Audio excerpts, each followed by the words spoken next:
তুমি কি জানো এই জিলহজ মাসের 10 দিনে অনেকগুলো ইবাদত আছে,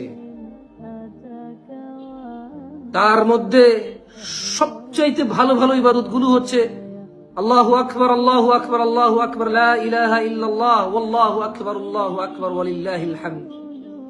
ইস্তিগফার, বেশি বেশি তওবা, বেশি বেশি দান সাদাকা,